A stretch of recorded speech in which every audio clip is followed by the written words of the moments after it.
War never sounds heroic up close. From orbit, battles look like art, streaks of light, drifting debris, glowing shields collapsing like fireworks. Down on the ground, it smells like burning metal and hot dust. It sounds like screaming engines and people who don't have time to scream twice. I was a field engineer in the Terran Auxiliary Corps, not a soldier. My job was to repair drones, not watch people die beside them.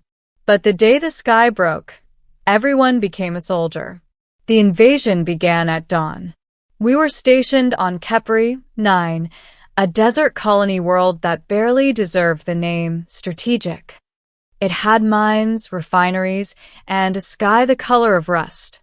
The only valuable thing there was fuel, refined stellar plasma crystals. The kind empires start wars over. At first, we thought the alarm was a system glitch. Then the orbital shield grid blinked out in a single synchronized pulse. Silence followed. Then the horizon lit up. Ships, hundreds of them, descended through the clouds like black knives cutting open the morning. Their hulls didn't reflect light. They swallowed it. Unknown fleet. Command shouted through the comms. All personnel to defensive stations. Unknown wasn't accurate. We knew exactly who they were. The Sovereign Dominion. An empire older than humanity's first city. A civilization so advanced they could erase a planet without landing troops. When they came personally, it meant they wanted something intact.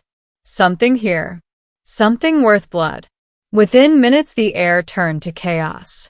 Defense turrets screamed. Fighters launched. The sky filled with explosions. And then their ground troops arrived. Tall. White-armored. Silent. They didn't shout. They didn't charge. They advanced. People panic when enemies run at them. They panic worse when enemies walk calmly through gunfire. I was in Hangar C repairing a loader mech when the wall disintegrated beside me. Not exploded. Disintegrated. Matter peeled apart into glittering dust. I didn't even remember deciding to run. My legs just moved. Smoke poured through the corridor. Soldiers fired past me.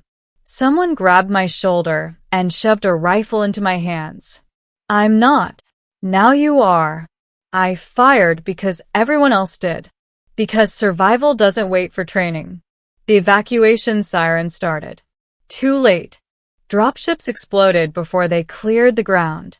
The Dominion fleet wasn't blockading, they were herding us. Toward the city. Toward something they wanted. That's when I saw her. She was lying in the rubble of a collapsed tram station, half buried beneath shattered glass and metal beams. Not a soldier. Not even armored. Just a woman in strange silver clothing torn by debris. No helmet. No weapon. And unconscious. I don't know why I stopped.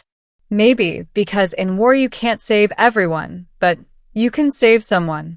A plasma bolt struck nearby, spraying molten stone over us. I dove forward and pulled the beam off her. She was lighter than she looked. War does strange things to judgment. Lifting her felt easier than leaving her. Hey, wake up. I shook her shoulder. Nothing. Her pulse was steady though. Warm. Real. Not Dominion. So I lifted her and ran. The streets were already burning. Civilians scattered. Drones fought overhead.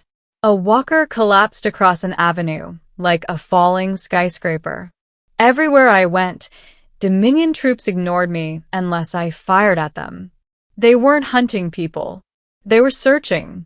And every time I turned away from the city center, they appeared ahead of me, redirecting, not pursuing, like shepherds guiding cattle. I didn't understand it then. I just knew the outer bunkers were safer.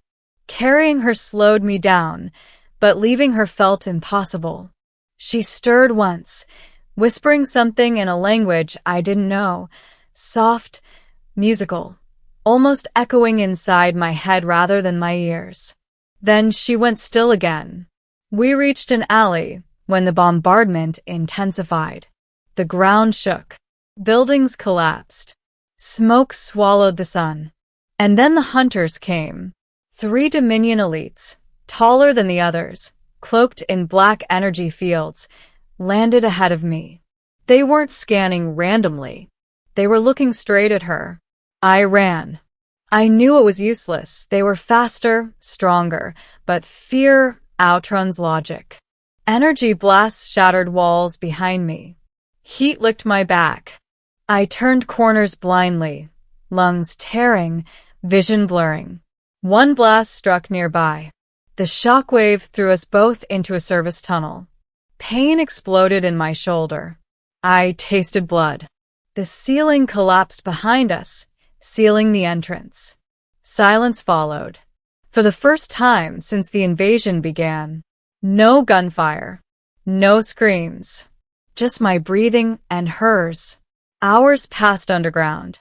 The power grid above failed. Emergency lights flickered dim blue. She finally woke.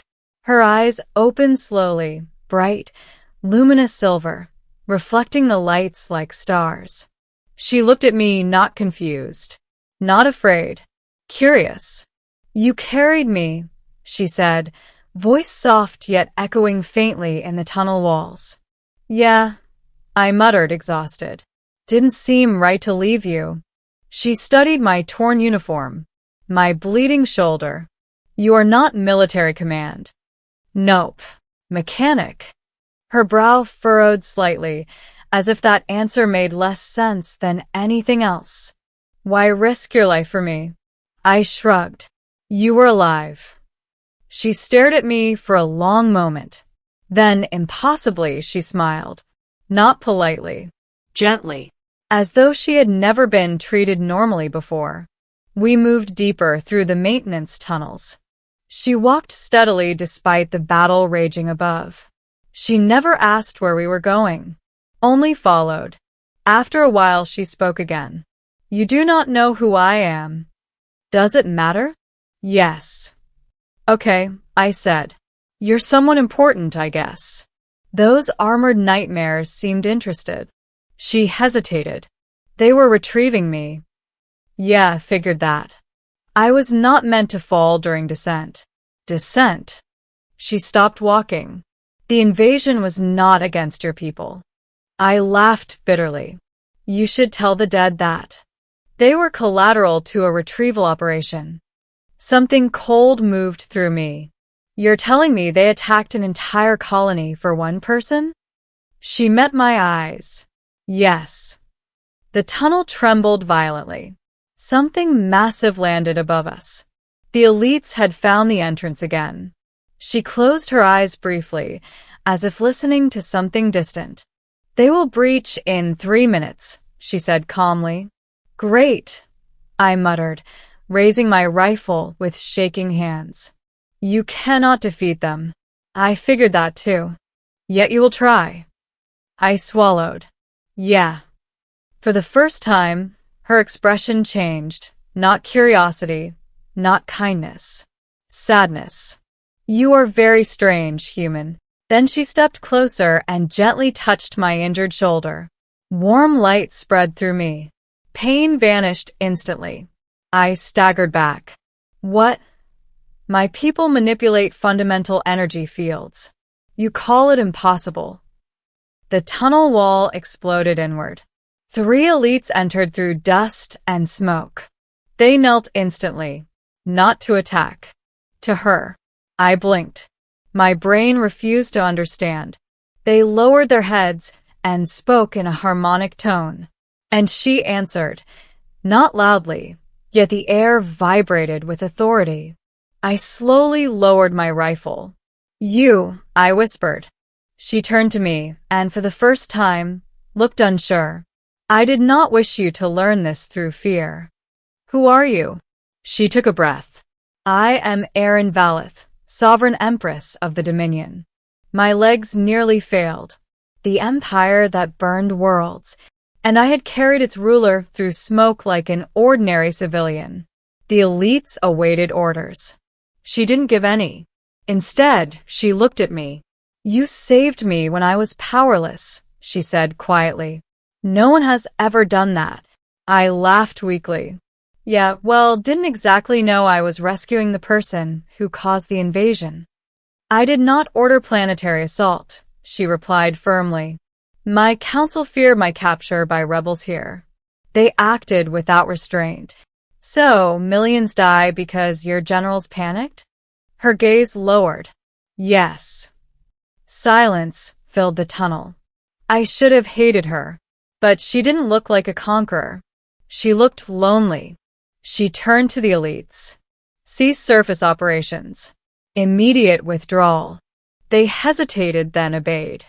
The ground stopped shaking minutes later. War ended as simply as a command. I stared at her. You could have stopped at any time? Not until I was conscious, she said softly. Their protocols require my voice authentication. I sat down heavily. So, that's it? You leave, and this never happened. No, she stepped closer. I owe a life debt under Dominion law. I cannot ignore it. I don't want a reward. It is not a reward, she said. It is obligation. She extended her hand. Come with me. Hours later, we stood aboard a starship the size of a city. Human survivors were being evacuated, treated, compensated. More resources than our colony ever had. No one questioned me walking beside her. No one dared. She led me to a chamber overlooking the stars. Why me? I asked. Because you saw a stranger, not a ruler, she replied. My entire existence, I am an icon, never a person. I rubbed the back of my neck. Well, you still look like someone who needed help. She smiled again, softer than before. Stay, she said quietly. Be my advisor, my equal voice. Someone who will tell me when my empire becomes blind. I stared at the endless stars. A mechanic from a dust colony, asked to guide an empire. You're serious? Yes. I took a long breath. All right. But I'm going to disagree with you a lot. Her eyes brightened. I hope so. Months later, the Dominion changed. Worlds once conquered were negotiated with. Wars became treaties. And sometimes, in quiet moments, the most powerful being in the galaxy would sit beside me on a balcony overlooking space, asking simple questions about ordinary life. About laughter, about freedom, about choice. All things no throne had ever given her. I once carried a stranger through fire thinking she was just another survivor. I was wrong. She wasn't just a survivor. She was a ruler learning how to be human. And somehow, she trusted the mechanic who never bowed.